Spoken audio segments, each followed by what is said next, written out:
Parler comme je pense. Parler cru. Vous êtes sur Change, le juriste de demain. Le podcast dédié aux acteurs du droit qui va vous sortir de votre zone de confort. Dans cet épisode 10, j'ai souhaité aborder 2 stratégies business qui ont beaucoup de succès aujourd'hui dans le monde des startups et des entreprises de façon générale. Typiquement, c'est le genre d'entretien que j'aime particulièrement, car j'en apprends beaucoup. Forcément, je me suis dit que c'était le genre de contenu que je souhaitais partager avec vous, que vous soyez étudiant en droit, juriste, avocat et plus largement professionnel du droit. Nous allons parler création de communautés et développement de partenariats autour d'un produit ou d'un service. C'est à mon sens de telles stratégies pertinentes que devraient très largement développer les cabinets d'avocats et les entreprises de la Legal Tech. Pour ce faire, je reçois Siam Lowe, Partnership Manager et Community Builder chez Germinal, que l'on ne présente plus sur Change by le juriste de demain. Voici nos échanges. Bonjour à tous. Alors aujourd'hui, je suis super heureux de recevoir Siam, qui va de suite en fait se présenter. Bonjour Siam. Bonjour Tony. Écoute, merci pour ton accueil sur ce podcast. Je t'en prie, c'est génial. Je suis super heureux de t'avoir aujourd'hui parce qu'en fait, on va parler de sujets super intéressants. On va particulièrement en fait échanger sur la logique de partenariat et la communauté, parce que tu vois, c'est vraiment des choses sur lesquelles les professionnels du droit, c'est vrai que nous on s'y connaît pas du tout, hein, on sait pas ce que c'est, que créer une communauté en tant que telle. Et surtout les logiques partenariales, c'est vrai que toi, tu es une spécialiste au cœur même de ces sujets, et c'est vraiment, c'est pour ça que je suis vraiment heureux de t'avoir aujourd'hui. Donc, je vais te laisser te présenter quand même de façon générale, et puis on va poursuivre les échanges. Ok, cool. Écoute, moi je suis ravie de venir parler de communauté et de partenariat parce que c'est des sujets qui sont pas souvent abordés. Et alors que c'est quand même des outils qui sont super puissants dans une entreprise quand on est entrepreneur, au sens très large du terme. Donc moi je suis Siam, je suis Partnership Manager chez Germinal, une entreprise qui fait du growth marketing. Entre autres, on accompagne des entrepreneurs, des incubateurs, surtout les entrepreneurs en fait, pour développer leur acquisition client et puis aller chercher de la croissance surtout. C'est ça qui est important. Et donc moi je développe les partenariats chez Germinal. Et en fait avant ça, alors pour me présenter plus largement et comme ça tout le monde saura d'où je viens, moi j'étais entrepreneur. D'ailleurs j'ai rencontré Germinal parce que j'étais cliente à la base de Germinal. Donc tu vois c'est assez marrant parce qu'on s'est rencontrés 3 mois après que Germinal se soit lancé officiellement. Donc je faisais partie des clientes au tout démarrage et j'étais donc ouais, c'est ça. En fait, j'étais intrapreneur au sein du groupe La Poste. Donc j'ai développé mon entreprise en intrapreneuriat. Je suis sortie de l'incubation de La Poste en entrepreneuriat, je fais une levée de fonds, parcours, on va dire traditionnel de la start-up. Et en fait, j'avais rencontré Grégoire que tu avais reçu sur ton podcast, je crois. Bien sûr, bien sûr. Alors peut-être que je te donnerai peut-être des anecdotes au fil du podcast sur cette rencontre qui a été assez marrante. Et en tout cas, je suis devenue cliente, donc j'étais plutôt positivement. En tout cas, ça a été plutôt positif. Bref, et donc en fait, j'ai développé une entreprise autour de la communauté. Et donc moi, alors même si j'ai travaillé avec Germinal, donc toutes les techniques de growth hacking, on les a testées avec Germinal, mais mon chiffre d'affaires qui a été d'1 million d'euros la première année quand même, donc assez conséquent. Alors c'était une entreprise de service, hein, j'ai un peu pivoté depuis, mais sur du service avec quelque chose d'assez important. Et en fait, la majorité, alors je dirais 3/4 de mon chiffre d'affaires, je l'ai fait grâce au partenariat et à la communauté. Donc voilà. Tu te rends compte ? Ouais. C'est énorme. C'est assez énorme en fait. Et donc voilà. Donc l'année dernière, j'ai pivoté pendant le confinement. J'ai décidé en fait de m'orienter sur une nouvelle activité. Donc j'accompagne des habitants qui veulent vivre en écolieu et en habitat participatif. Donc changer. Je travaille plus avec les promoteurs directement. Complètement changé ce niveau-là. Et en fait, Grégoire, en discutant pendant le confinement, le premier confinement de 2020. En fait, m'a proposé le job de partenaire, de responsable partenariat, en me disant la fiche de poste est vide, il y a rien dedans, donc voilà. On va en parler sur cette fiche de poste. Mais on va en parler parce que c'est vrai que c'est vachement intéressant dans le sens où tu vas devoir tout créer, quoi. Mais on va y revenir. C'est ça. Tout à fait. D'accord. Et c'est super passionnant ton parcours. Du coup, T'imagines, je veux dire, nous, en fait, dans le monde du droit, c'est vrai que mine de rien, imaginer faire du business grâce à des partenariats, c'est pas évident, en fait. C'est vrai que c'est des choses, en tout cas, on n'y pense pas nécessairement. Ouais, et ben on Euh, va en parler du coup, mais franchement, ouais. c'est dommage parce que notamment pour les gens, alors je sais pas, j'ai peut-être un préjugé sur les gens qui viennent du droit, mais je pense que c'est le Mhm, cas de beaucoup de personnes qui ont des spécialités ou des expertises qui sont mhm. pas forcément des vendeurs dans l'âme, tu vois, le C'est côté ça. très sales, et ben les partenariats, c'est top, c'est vraiment vraiment une bonne façon de faire. Et la communauté, mais bon, on va en parler, il y a des Oui, oui, oui. difficultés, hein, mais il y a des avantages et des inconvénients, mais quand on n'est pas hyper dans le côté business, vente, etc., bah, le fait de monter des partenariats, ça peut aider. Mhm. Waouh, c'est génial. Tu as parlé de droit, donc du coup, j'ai envie de te poser la question. Quel est ton rapport avec le droit? Est-ce que tu as déjà eu affaire avec des professionnels du droit?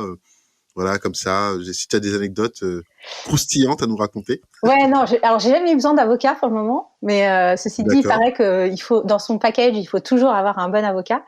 je te confirme. Ah si, ceci dit, ouais, si, j'ai quand même travaillé avec un avocat. Je l'ai oublié en fait cet épisode-là. Mais ouais, bah quand je suis sortie de la Poste pour récupérer la marque La Poste, je travaillais avec un professionnel du droit. Bah moi, écoute, j'ai fait des études, non pas en droit, mais des études plutôt orientées commerce, marketing, et j'avais D'accord. une partie droit en fait dans mes études. Mhm, Donc j'ai fait comme du mhm. droit plutôt des affaires commerciales, enfin, je sais pas comment ça s'appelle. D'accord, oui, oui, c'est ça. Et donc voilà, d'ailleurs, j'aimais bien mes cours de droit parce que j'avais un professeur de droit qui était vraiment très très agréable à regarder. Voilà, donc pas du tout dans le cliché, voilà, du prof de droit. Donc ça, c'était D'accord. plutôt cool. Et je pense que j'ai bien aimé le droit grâce à ça. Mhm. Mais voilà, c'était plus, on va dire, de l'information générale. Hein. Je suis pas du tout experte, mais c'est toujours bien d'avoir un petit vernis, on va dire. Bien sûr, Euh, bien sûr. donc voilà. Et puis après, bah c'est vrai que j'ai eu du mal moi par exemple à trouver la personne, enfin l'avocat avec qui travailler quand je suis sortie de la Poste parce que je devais négocier avec le service juridique et que bah, je Mhm, comprenais rien à ce qu'il me raconte, mhm. ce qu'il me racontait et qu'en plus je suis pas une grande fan des sujets juridiques. Et D'accord. du coup, j'ai été passée par de la recommandation en fait pour trouver un cabinet. Ok. Mais c'était pas une très bonne expérience parce que j'ai payé très cher et je sais même pas si il m'a rendu le C'est vrai? service que ouais Qu'est-ce que qui s'est passé?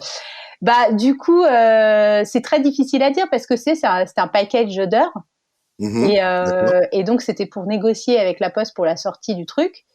Et Mhm. en fait, bah, je sais pas, il m'a dit ouais, ça me prendra tant de temps, mais j'avais l'impression que c'était un peu du doigt mouillé et tout.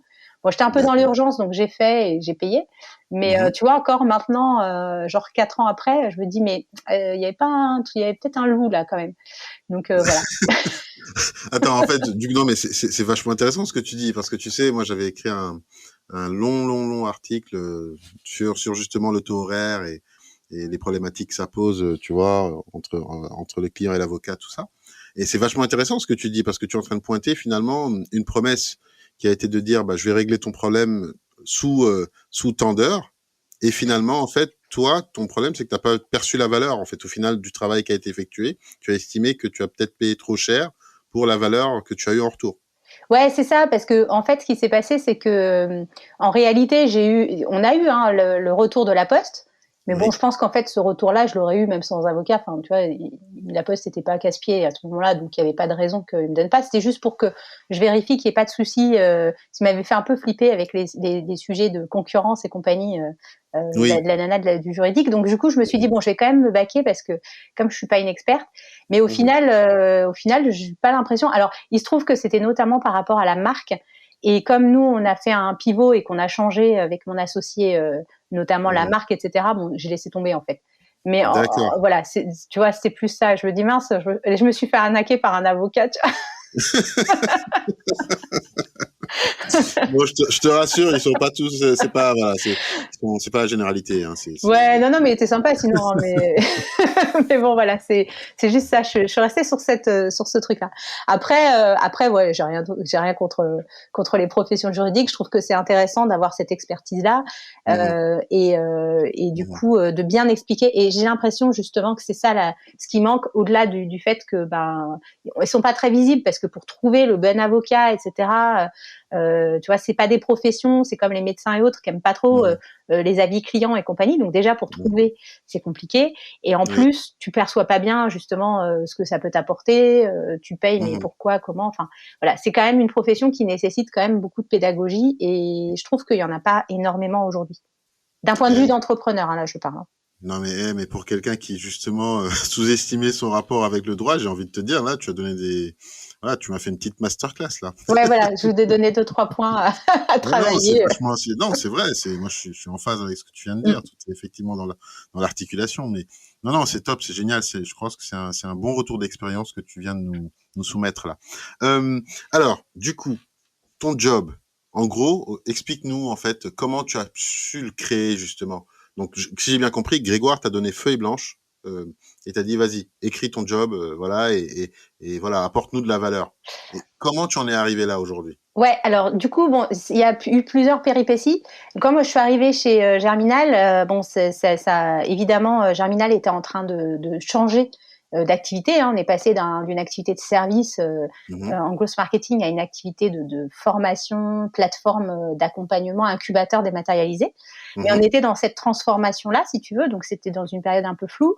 En plus, moi, je suis arrivée vraiment période vraiment très floue parce que alors Grégoire était en vacances, la head of sales était en arrêt maladie et le commercial qui était présent me dit bon tiens je te file mes leads parce qu'en fait je pars la semaine prochaine et que du coup voilà donc c'était un petit peu chaud. T'es arrivé le 20 août ou quoi? Non, je suis arrivée début septembre. Ah oui, et en fait, pendant 6 mois, on était deux avec Audrey, du coup, qui est Head of Sales maintenant chez Germinal, à gérer la partie commerciale. Donc, si tu veux, moi, quand je suis arrivée, j'ai récupéré un petit peu, voilà, les partenariats qui existaient déjà pour essayer de voir un peu ce qui existait. Et j'ai pas travaillé tout de suite sur les changements, enfin, sur la structuration parce qu'on était vraiment commercial. Donc, j'ai fait de la vente en fait quand je suis arrivée chez Germinal au démarrage. Bon, ce qui était intéressant parce que du coup, ça permet aussi de voir les besoins des clients. Enfin, il y a des intérêts. Puis moi, j'aime bien le commercial. C'est pas forcément ce que je ferais tout le temps, mais j'aime bien ça, donc c'est pas gênant. Et donc voilà. Et donc là, depuis maintenant fin février, je suis à temps plein sur la partie vraiment partenariat. Alors vraiment depuis mars en réalité, où je fais vraiment que ça. Et l'idée, c'est ça, c'est déjà de structurer les partenariats chez Germinal, de structurer le poste, de dire comment on travaille, moi j'ai travaillé également sur les objectifs, alors qui sont des objectifs plutôt orientés chiffre d'affaires. Hein, c'est le focus de Germinal là en ce moment. Enfin, en ce moment, je pense que ça sera jamais un défocus de toute façon, mais voilà, c'est vraiment focus chiffre d'affaires. Donc les objectifs, enfin, un de mes objectifs est quand même un objectif de chiffre d'affaires. Et la façon dont moi je l'ai structuré, alors pour la petite histoire, moi j'étais responsable qualité. J'ai fait un master en management de la qualité, donc c'est vraiment ma formation. Et en plus, j'étais entrepreneur. Donc, la première chose que j'ai faite, c'est de prendre une liste sur LinkedIn de responsables partenariat et de les appeler tous pour leur demander c'est quoi leur job, c'est quoi leurs objectifs, c'est quoi leurs difficultés, à qui ils étaient rattachés. Enfin, voilà, j'ai fait le portrait, en fait, du partnership manager. Alors, petit spoiler, en fait, on est tous différents. Il n'y a pas un portrait type, en fait. En réalité, c'est un job qui n'est pas du tout connu, en réalité, ou qui est vraiment... Même les partnership managers, on ne sait pas exactement ce qu'on fait, tu vois. Ben oui, non, mais je te dis, c'est pour ça que je t'ai invité. On en parlait, justement, tu vois. Donc, c'est assez fou, quoi. Ouais, c'est ça. Donc, moi, j'ai fait ce truc-là pour vraiment comprendre. Et d'ailleurs, on lance la communauté des partnership managers suite à ça. Parce qu'on s'est rendu compte qu'on avait besoin de pouvoir échanger, d'avoir aussi des retours, des outils, parce qu'il n'y a pas énormément d'outils qui existent. Donc, voilà, de comment on trouve ses partenariats, etc. Sachant que le partenariat, il y a deux choses. Alors, c'est comme la communauté. C'est pour ça que moi, je l'appelle un peu le parent pauvre du growth marketing ou du commercial ou du business. C'est vraiment les deux parents pauvres. Alors, tu vois, c'est marrant, c'est vraiment les deux trucs. Et moi, je suis experte des deux. J'ai bien choisi mes spécialités. Mais en fait, le truc, c'est que ça prend du temps. Les résultats sont sur du moyen long terme et en plus, tu peux pas vraiment automatiser. C'est des choses qui sont très manuelles. Par contre, donc ces trois choses-là à prendre en compte. Mais en revanche, quand ça marche genre en passage à l'échelle x12, quoi. Voire plus. C'est hyper puissant. Mais le problème, c'est que ça prend du temps à se mettre en place et il y a des gens qui sont plus ou moins c'est naturel chez eux d'être, de monter ce genre de Oui, choses. Voilà. oui, d'accord, d'accord. C'est vrai qu'il y a ce côté très soft skills qu'on a naturellement, tu vois, qui aide, quoi. Parce que toi, c'est vrai que mine de rien, tu as, bah, toi, chez toi, c'est naturel, en fait. Tu vois, tu me parles de partenariat, tu me parles de communauté, je me dis, ouais, bah, c'est Siam, c'est normal, elle me parle de ça, tu sais. Ouais, mais c'est parce que voilà, c'est un truc, enfin, moi, en tout cas, je crois profondément à ces choses-là. Mhm. Moi, aujourd'hui, par exemple, si je dois travailler avec quelqu'un, je ne travaille avec quelqu'un que par le réseau, que par le bouche à oreille, que par les recommandations. Mais si tu veux, si on reprend le framework ART, tu vois, Mhm. qu'on connaît bien dans le growth marketing, donc ART, Mhm. qui est Ouais, si tu peux. acquisition, Ouais. activation, rétention, recommandation, revenu. C'est un framework qu'on utilise, qui est connu, C'est important. voilà, et qui permet vraiment de structurer sa démarche de growth marketing. Mhm. Mhm. Et ben en fait, on dit souvent qu'il y a les deux volets sur lesquels on va pouvoir dire que ton entreprise a du succès et qu'en plus tu vas pouvoir entre guillemets scaler, donc passer à l'échelle. C'est sur Mhm. les dimensions rétention et recommandation. Donc rétention parce que si tu alimentes une passoire, bah tu te rends bien compte que ça marche pas. Et Mhm. en fait, quand tu as des clients qui sont satisfaits et qui vont recommander autour d'eux, bah, tu as plus de possibilités de closer, en fait, de signer ton contrat quand c'est recommandé. Et en fait, c'est Absolument. vraiment sur ces deux volets-là qu'en fait, on va passer à l'échelle. Et ben, la communauté et les partenariats, on est sur ces deux volets-là, la rétention et la recommandation. Et on voit bien que si tu veux, bah, du coup, aller chercher de la croissance, il faut que tu Mhm. travailles sur ça et donc que tu intègres le partenariat et les communautés. C'est pour ça que c'est pas forcément quelque chose qu'on fait au début, tu vois. D'accord. Mais en même temps, comme c'est très long à mettre en place, bah du coup c'est bien quand même de commencer assez tôt. Du coup, j'ai une question. Est-ce qu'il faut nécessairement être connu, juste parce que comme tu dis, hein, c'est vrai que ça doit certainement être difficile de mettre cela en place au début, puisque ça prend du temps. Donc ça veut dire aussi que c'est beaucoup plus facile lorsque l'on est connu, quoi. Alors non, pas nécessairement. En fait, moi je D'accord. fais vraiment, notamment sur les communautés, moi je fais vraiment la différence entre j'ai une audience et je suis un influenceur, comme Mhm. bah, les influenceurs sur Instagram, comme Grégoire sur LinkedIn, qui est connu Mhm. dans le domaine. Ça aide, hein. Franchement, ça aide, hein. Si tu as déjà une D'accord. audience, tu as une grosse audience, c'est un gros plus. Mais c'est pas nécessaire parce qu'en fait, tu as des mécaniques de mise en place de communautés et même de partenariats qui Mhm. sont, enfin, tu peux partir de zéro. Ça prendra peut-être un peu plus de temps, mais tu peux partir de zéro. Il n'y a pas nécessité. Par contre, c'est vrai.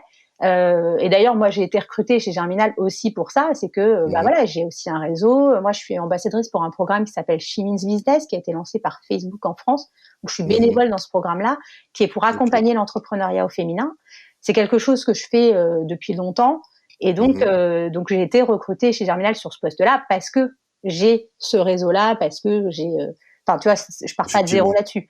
D'accord, Mais d'accord. quand on est entrepreneur ou on a un cabinet d'avocats, ou on est juriste indépendant ou autre, on n'a pas Mhm. besoin d'être connu pour ça. Par contre, ce qui est intéressant par rapport aux professions juridiques, c'est que Oui, ce qui est important quand tu développes ta communauté, tes partenariats, c'est l'expertise. bien sûr. C'est vraiment sur ça que ça joue. Et donc, quand tu as une forte expertise et que tu sais l'expliquer, la vulgariser, etc., là, tu peux Mhm. vraiment percer, comme disent les jeunes. D'accord. Non, mais tu fais le lien justement avec la communauté parce que je voulais effectivement aussi qu'on parle un peu voilà, de ce levier parce que la communauté, j'adore, franchement, rétention et recommandations, c'est génial parce que je pense qu'effectivement, ça matérialise vraiment l'apport des partenariats et de la communauté.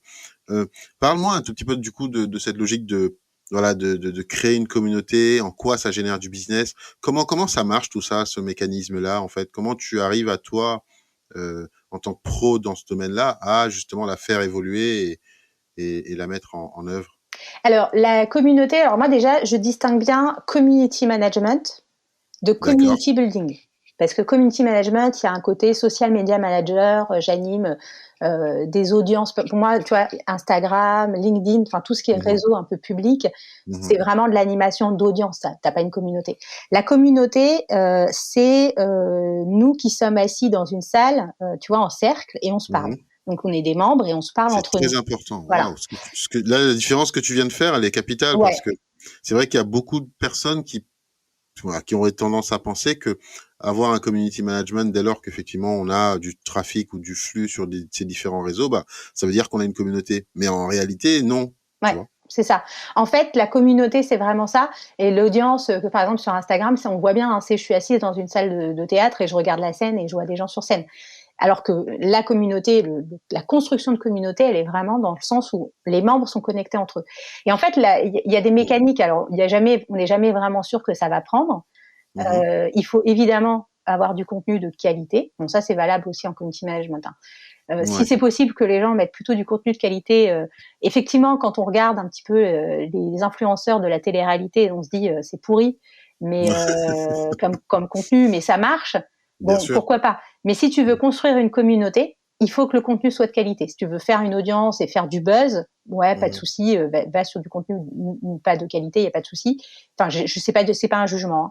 Mais par Oui, oui, contre, oui, oui, oui. voilà. Par contre, si tu veux construire une communauté, il faut que le contenu soit de qualité. Et la chose importante, c'est d'abord de répondre à l'intérêt individuel des membres. En fait, chaque membre, c'est assez marrant parce que souvent on parle de collectif dans les communautés. Moi, j'accompagne Mhm. des communautés de vie, hein, des habitants, des voisins qui vont vivre ensemble. Donc D'accord. c'est un peu plus poussé que sur les réseaux sociaux. Mais au final, chaque personne, et même si on parle de collectif, tous les gens qui viennent dans une communauté viennent parce qu'ils ont un intérêt individuel. Et donc, tout l'intérêt, tout le travail du community builder, il est de Mhm. comprendre ce sujet-là. Mais bon, après, quand on parle de copywriting, on a les mêmes sujets. Donc, au final, quand vous faites le travail pour l'un, vous le faites pour tous. C'est de comprendre l'intérêt de tes membres. En fait, pourquoi les gens s'inscrivent dans une communauté. Vous Ouais. pouvez lire enfin, tu peux regarder ça si tu veux. Il y Mhm. a un livre. Alors, il est pas super bien écrit en français, je trouve. Mais bon, il est D'accord. traduit en français, donc ça peut être intéressant. C'est Ok. Tribu de Seth Godin, qui est le Ah, j'en ai pape entendu parler. Je connais de l'auteur, mais j'ai voilà. jamais entendu parler de ce livre-là, oui, mais je l'ai Donc pas lu. voilà, c'est encore un autre mot, on va dire, c'est le côté tribu. Et ben c'est le sujet de la communauté. Et lui, il l'a vraiment modélisé en marketing. Donc Mhm. il y a des choses qui sont bien, d'autres qui sont moins bien, mais globalement, ça parle. Il explique quand même vachement bien ce que c'est qu'une communauté, une tribu, et comment tu peux la construire et comment tu peux la faire grandir. Ouais, il est plutôt excellent, Seth Godin, en plus, Ouais, hein, ouais, dans ce ouais, sens. franchement, c'est Et bien. franchement... Non, franchement, Tribes, je connaissais pas. Enfin, j'en ai entendu parler, mais je l'avais jamais lu. Donc, je vais peut-être effectivement me le procurer pour le lire parce que c'est Ouais, toujours intéressant. bah cet été sur la plage, il est facile à lire, hein, franchement. Ok. Ok. C'est pour ça que je dis c'est pas non plus super bien écrit, c'est pas le roman de l'année, mais au moins D'accord. ça donne les grandes lignes de la tribu et de la communauté.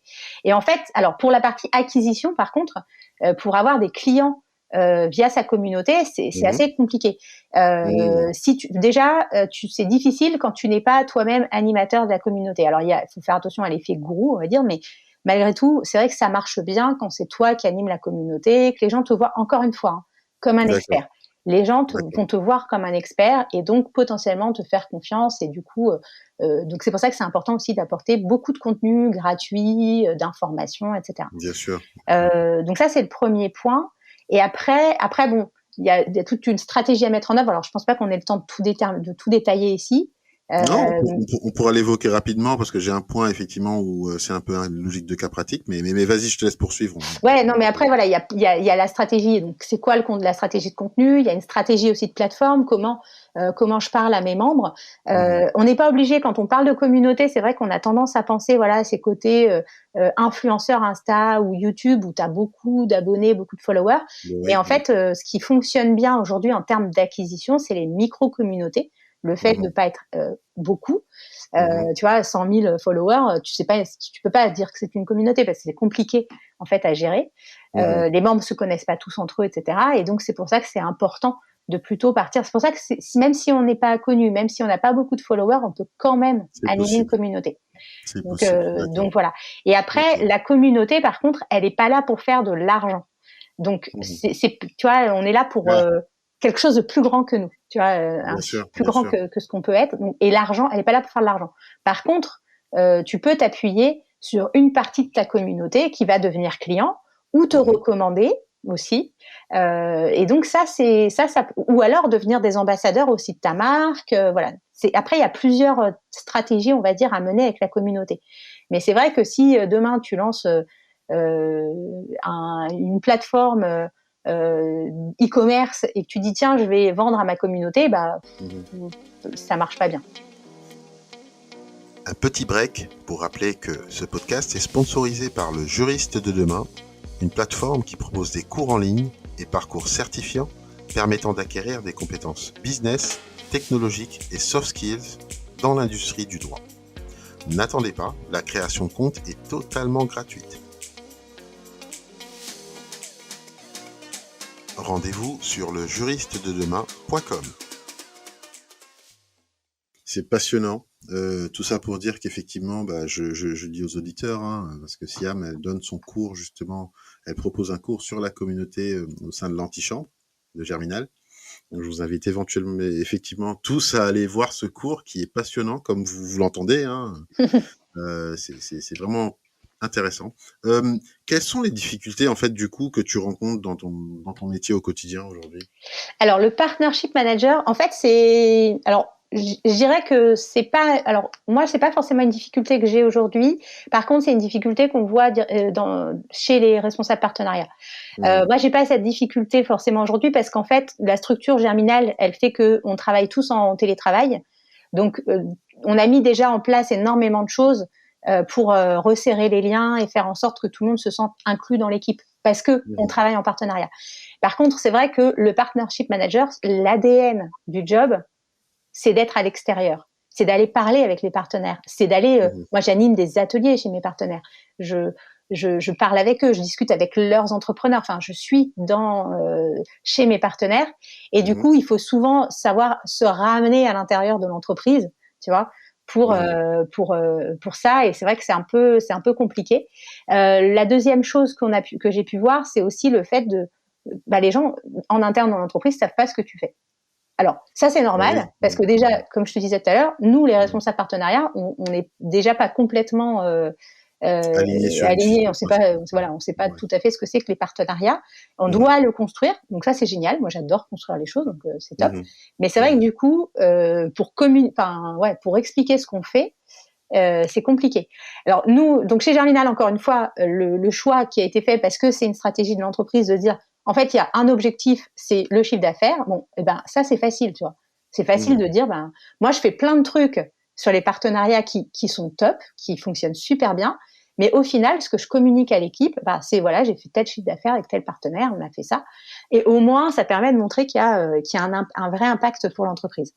Parce que sinon, c'est compliqué. Et c'est vrai que les responsables partenariats avec qui j'ai discuté m'ont dit, pour réussir à communiquer sur l'intérêt de mon poste, sachant que évidemment, on est sur des sujets long terme, forcément, c'est complexe. Après, les objectifs de chiffre d'affaires, c'est des objectifs purement commerciaux. Et ça, c'est des objectifs qui sont court terme. Mais au moins, ça permet de communiquer facilement avec ce que les gens comprennent. C'était le sens de ma seconde question, parce que quel est pour toi en fait l'intérêt de faire des partenariats, par exemple pour des structures juridiques? Quel serait, déjà toi tu as une vision effectivement de la logique partenariale, et pour toi quel est l'intérêt principal? Alors moi l'intérêt, alors j'en aurais deux. Il y a le fait, comme je disais tout à l'heure, si t'es pas complètement à l'aise avec le côté commercial, le fait de vendre aussi. Et je sais que dans les professions libérales, etc., c'est très compliqué. Je pense notamment à une de mes amies qui est avocate en droit social et qui, je crois... Ah, t'as vu ouais. Ouais, je connais des avocats, qui est très bonne en plus, mais je pense que si on devait lui demander de vendre, de se vendre en tant qu'entrepreneur, ça serait panique à bord. Et donc, si on n'est pas totalement à l'aise avec ça, ça permet de pouvoir, de pouvoir vendre en étant dans une certaine zone de confort. Encore faut-il être confortable avec le fait de travailler en réseau, d'échanger, d'être en relation avec les autres, parce que c'est ça quand même le partenariat. Mais on n'est pas dans une logique de vente pure, de vente au sens très chasse du terme, quoi, je veux dire. Et notamment pour les jeunes qui s'installent, les jeunes entrepreneurs qui s'installent, de monter des partenariats pour se lancer, c'est génial parce que déjà d'une, ça permet d'être plus à l'aise, d'être recommandé, alors que t'as pas forcément une liste de références derrière toi. Et puis surtout d'avoir du feedback en fait sur ta prestation, ce que tu fais, etc. Encore une D'accord. fois, il faut que, mais ça me paraît la base, hein, mais je le dis quand même, il faut que la prestation soit d'une qualité irréprochable. Bien sûr. Voilà. Bien sûr. Ça, c'est la première chose. Et la deuxième chose, le deuxième intérêt, c'est justement d'aller faire de la croissance. Alors, ok, quand on est dans une activité de service, on va pas être sur du scaling à la start-up, tu vois. C'est pas Oui, tout c'est à vrai. fait ça, mais on a quand même la possibilité de passer à l'échelle un certain nombre de choses, que ce soit en tant que partenaire, c'est-à-dire toi qui m'achètes quelque chose, ou moi qui te délègue quelque chose. On peut aussi déléguer des choses. Moi, j'avais posé une question. Alors, tu vois, j'anime une room sur Clubhouse. Alors, sur les communautés, mais j'en ai mis une autre sur les entrepreneurs débutants. Et en fait, D'accord. j'ai posé la question. J'avais une avocate qui était là en tant qu'experte sur la room. Et je posais la question à tous les entrepreneurs, comment vous avez trouvé vos premiers clients? Et elle me dit, bah moi, en fait, c'est mes confrères qui m'ont passé ces premiers clients parce que forcément, eux, ils avaient trop de boulot. Oui. Et du coup, voilà, avec ce système de partenariat, j'ai pu avoir mes premiers clients comme ça. Donc c'est intéressant pour elle parce qu'elle, c'était ses premiers clients, ça lui a permis de se lancer. Et puis pour ses confrères, ça leur permettait aussi de déléguer. Et bon, après, il y a des systèmes de rémunération, des choses comme ça, Bien sûr, bien sûr, bien sûr. qui font que. Mais du coup, je trouve que c'est intéressant à ce niveau-là. Ouais, voilà, c'est passionnant tout ce que tu racontes là. Tu prends des notes. Ouais, exactement. J'essaie, mais là j'ai pas de stylo et puis j'ai mon ordinateur, mais bon voilà. On va falloir reprendre, réécouter le podcast alors du coup. Voilà, exactement. On va écouter ça. Du coup, on va passer sur l'aspect des communautés parce qu'effectivement on va en parler tout de suite là. Je te donne un cas pratique. Je suis avocat aujourd'hui, je crée mon cabinet. Concrètement, quels seraient les tips que tu pourrais me donner pour créer une communauté? Mais pas au sens, tu sais, parce que c'était vraiment, j'ai apprécié que tu aies fait la distinction entre le community manager et finalement la vraie communauté, quoi. Donc comment sur quelle base je peux partir, si tu peux me donner des tips pour créer cette communauté-là, et ensuite comment je pourrais mettre en place une stratégie de partenariat gagnant-gagnant, tu sais. Ouais. Voilà, tu peux me donner juste des tips dessus?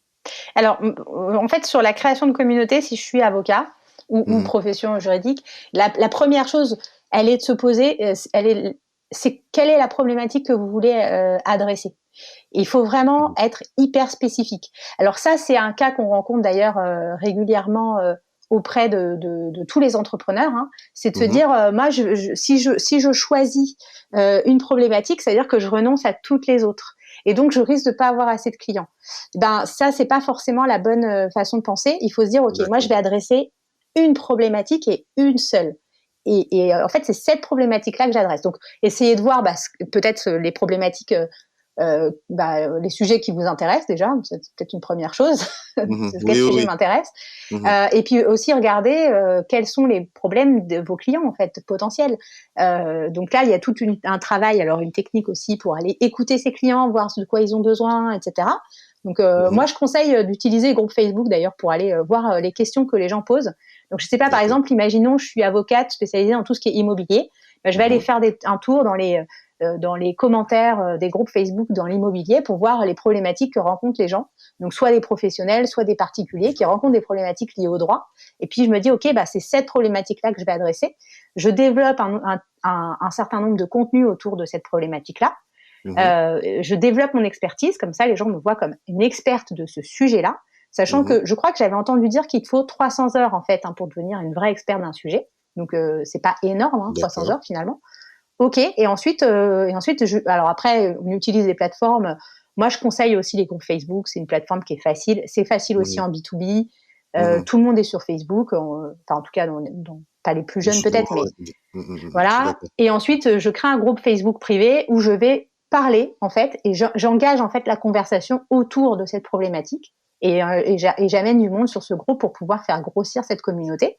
Donc ça c'est la partie, on va dire, comment je crée une communauté. Donc c'est bien comprendre l'intérêt et les problèmes des gens.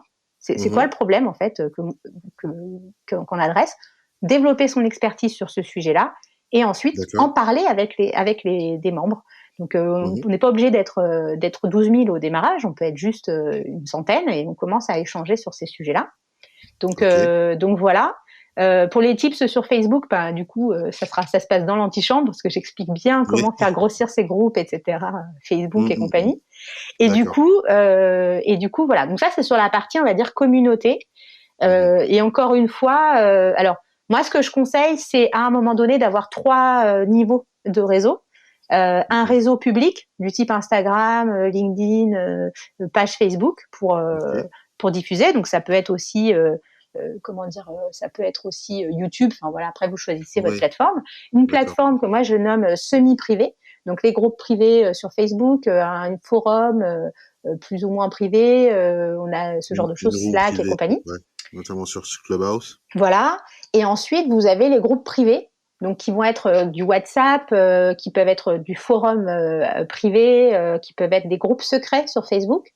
Et là, en fait, c'est sur ce niveau-là que vous allez pouvoir faire du revenu. C'est sur ce niveau-là que vous allez pouvoir vraiment développer votre entreprise. Donc, il faut avoir ces D'accord. 3 volets. Et quand on n'a pas beaucoup de temps, je conseille de commencer d'abord par les groupes semi-privés, ensuite d'aller dans un groupe privé, enfin, sur une plateforme privée. Parce que je ne vais pas parler de groupe, mais plateforme privée. Et D'accord. ensuite seulement d'aller développer la partie publique. Moi, ça fait plus de 4 ans que je développe ma communauté sur les éco-villages. Je commence tout juste à me dire, tiens, si je lançais une chaîne YouTube, je commence tout juste à me dire, tiens, ce serait bien que j'anime une page Instagram, etc.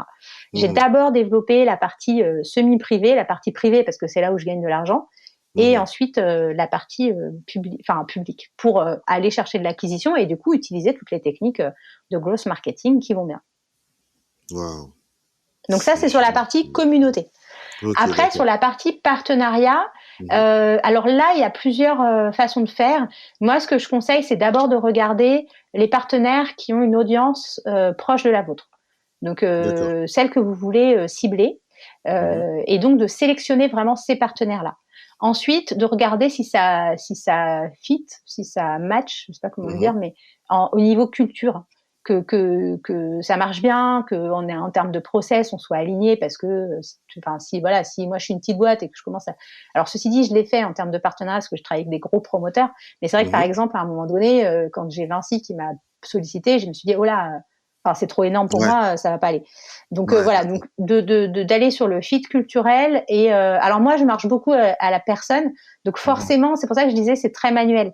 C'est pas quelque chose qu'on peut vraiment automatiser parce que moi je peux parler avec quelqu'un en termes de partenariat chez Germinal et puis je me dis ah ouais non mais ça colle pas, on se comprend pas ou ça colle pas personnellement. Donc évidemment c'est très subjectif, c'est-à-dire que moi ça colle pas mais un autre responsable partenariat ça pourrait coller. Mais bon voilà, on va dire que c'est moi pour le moment donc voilà. Et du coup déjà de trouver ça et puis ensuite de trouver de commencer à tester ensemble des choses, de commencer à mettre en place des choses pour pouvoir voir si on peut fonctionner ensemble et si ça peut marcher. Donc ça c'est cette chose-là. Donc il faut évidemment choisir et être aussi très spécifique.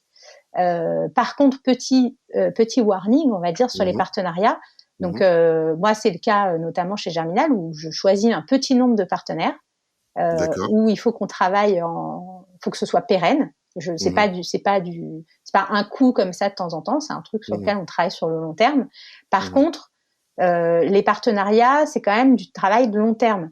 Donc, même si je travaille avec un petit nombre de partenaires avec qui, on discute régulièrement, on fait des choses ensemble, etc. Les autres, il faut quand même continuer à développer votre réseau, développer la communauté, intervenir sur ces communautés, intervenir avec ces autres partenaires, même si on fait rien pour le moment, parce que potentiellement dans l'avenir vous allez avoir besoin. Et c'est comme le réseau. Moi, je dis souvent ça aux étudiants. C'est pas un truc où aux entrepreneurs ça marche aussi. C'est pas quelque chose qu'on commence à développer quand on en a besoin. Il faut le commencer avant. Et la communauté et les partenariats, c'est pareil. C'est tellement vrai parce que je dois t'avouer que mine de rien, parce que je le dis, nous, on est partenaires ensemble avec Germinal et c'est vrai que ce qui est vraiment impressionnant, c'est la qualité du partenariat en fait. En réalité, ce que j'apprécie par-dessus tout, c'est la relation humaine en fait qu'on a. Ouais, c'est ça. Mais c'est pour ça que je disais, ça peut pas être automatisé. C'est pour ça que c'est un peu le parent pauvre du growth marketing parce qu'au final, ça ne peut être qu'une relation. Ça peut être que en manuel. Tu vois, quand j'envoie mes mails, même de prospection de partenaires, c'est du manuel. Donc je me tape tous les mails à la main. Bien sûr. Voilà, un Oui, par mais un. dans un souci justement d'exigence et surtout de filtrage, de bien faire les choses, quoi. Bah, ouais, mais c'est surtout que sinon ça marche pas en réalité. Mais Mmh. c'est comme la communauté. Moi aujourd'hui, bon, j'ai sur ma communauté Vivre en habitat participatif sur Facebook, on est plus de 12 000. Je crois qu'on j'ai perdu le chiffre, entre 12 et 13 000. Bon, D'accord. évidemment, au début, je parlais à tous les membres sur Messenger, je discutais avec tous les membres, etc. Bon, là aujourd'hui, je peux pas, hein, c'est pas possible. Oui. Donc, j'ai Mmh. d'autres co-modérateurs, j'ai d'autres ambassadeurs, j'ai des ambassadeurs en fait. Donc, j'ai développé aussi cette partie ambassadeur. Ça peut être Mmh. l'objet d'un futur podcast, ça, parce que c'est un vrai sujet, les ambassadeurs. Clairement. Mais par contre, je continue à répondre moi avec mon profil personnel à Mmh. chacun. Si les gens ont besoin, ils peuvent m'envoyer un message. Voilà. Donc évidemment, je peux pas répondre à tout le monde. Donc j'essaye un maximum que ça se passe sur la plateforme, enfin sur le groupe notamment. Mmh. Mais c'est important aussi de garder ce contact-là parce que ça permet aussi d'avoir des feedbacks sur son produit, des feedbacks sur son service, et puis d'avoir des idées, de savoir un peu où on va. Donc je trouve que c'est intéressant même pour la suite de Bien garder quand sûr. même ce côté manuel. Bien sûr. Je pense que là, c'est très clair, en fait, hein. Tu as vraiment fait les choses step by step. Ça permettra effectivement à ceux Ouais. qui nous écoutent de pouvoir entreprendre à ce niveau-là. Juste, on arrive à la fin du podcast, hein. Le temps, il passe tellement vite et Ben je me oui. rends compte que franchement, c'est tellement passionnant. On aurait pu prendre 2 heures même pour en parler. Pour toi, quel est l'avenir justement de cette logique de communauté et partenariat? Tu penses que ce sera des incontournables au final pour toutes les entreprises, y compris les structures juridiques? Alors pour moi, oui, ça va être. Alors j'espère en plus que ça va être un incontournable, comme ça je deviendrai une star. Ben oui, Mais ouais, non, non, exactement. carrément. En fait, ouais, ça va. Pour moi, c'est un incontournable. Alors pour deux choses, il y a les entreprises qui vont grossir. Notamment, je vois les startups qui commencent tu vois, lever des fonds, etc., aller chercher Mmh. le passage à l'échelle, qui commencent à réfléchir à mettre en place des responsables partenariats chez eux, à travailler des communautés, etc. Nous, c'est le cas chez Germinal, hein, on a une communauté. Mmh. Et en fait, c'est parce qu'on a un des cofondateurs qui est un expert aussi des communautés en B2B d'ailleurs. Mmh. Donc c'est vrai que il y a vraiment ce sujet-là qui va permettre, notamment quand tu vas aller chercher de la croissance, de t'appuyer sur ça hein, pour bien travailler sur sa rétention, ses recommandations. Mmh. Donc oui, ça va être, je pense que ça va être un point. Et alors le deuxième truc, moi je commence à avoir des gens qui font, tu vois, ah pardon, excusez-moi, j'ai un Mmh. Pas de ça a souci, sonné, mais pas de souci. tu vois les personnes qui excusez-moi, j'ai ma Non, fille en non, il y a fait pas qui de souci. m'envoie des T'inquiète pas. SMS, alors forcément ça. T'inquiète pas, il y a pas de souci. Et donc les personnes en fait qui font du dropshipping, du e-commerce, etc.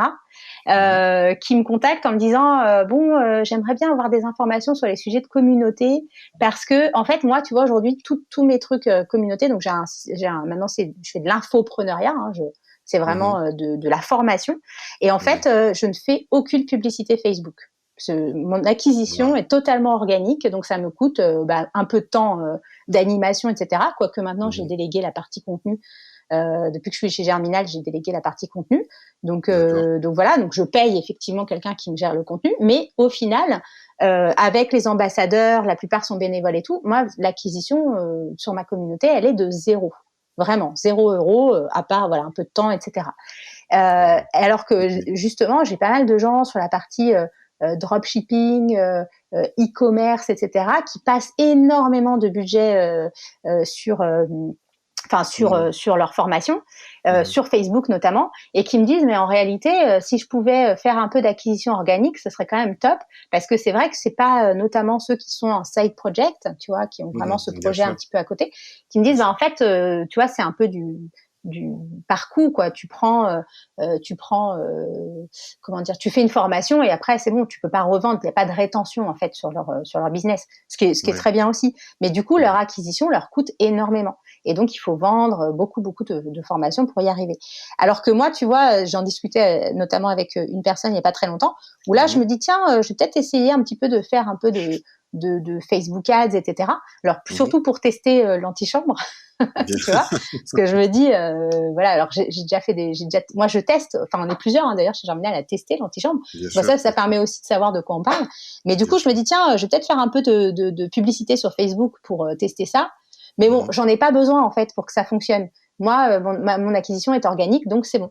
Donc je me dis que de plus en plus, il y a de plus en Mmh. plus de personnes qui se tournent vers ça en se disant, tiens, est-ce que ça peut aussi en termes de coût, tu vois, de Bien coût sûr. d'acquisition, le CAC, le fameux CAC, du coup, c'est plus intéressant. Donc, Clairement. Clairement, donc je pense que ça va être un sujet de plus en plus qui va revenir de plus en plus sur le devant de la scène, un peu comme le SEO et le référencement naturel, tu vois, il y a quelques années. Oui. Où ça demande quand même une véritable expertise. Tu vois, le SEO au début, c'était je mets des liens et en fait Google avec son algorithme a changé. Et maintenant, il y a une vraie expertise. Il faut aller plus dans le copywriting. Il y a une vraie réflexion sur la structure. Enfin voilà, ce genre de choses. Effectivement. Et je pense que la communauté et les partenariats, ce sera la même chose. Waouh. Bon, écoute, on est arrivé à la fin. Franchement, Ouais. je te remercie et voilà, j'aurais bien aimé prolonger la discussion, mais Ouais, j'ai encore plein de trucs à dire, mais bon. Oui, malheureusement, le temps nous est compté. Mais écoute, franchement, qui sait, je te réinviterai à nouveau pour qu'on parle justement de ces fameux ambassadeurs, parce que ce sujet aussi, ça m'intéresse énormément. Oui. Ouais. Écoute, ouais, pourquoi pas, on pourra en rediscuter. Et puis, si jamais tu as des questions suite au podcast. Oui, je les passerai, hein, t'inquiète pas. Ok, cool. Merci beaucoup, Siam. Je te dis à très vite alors. Merci beaucoup, Tony. Et puis je te dis, à bientôt. Comme on est en partenariat, on va forcément en discuter bientôt. Donc, Yes, merci beaucoup. À bientôt. Merci à toi, au revoir.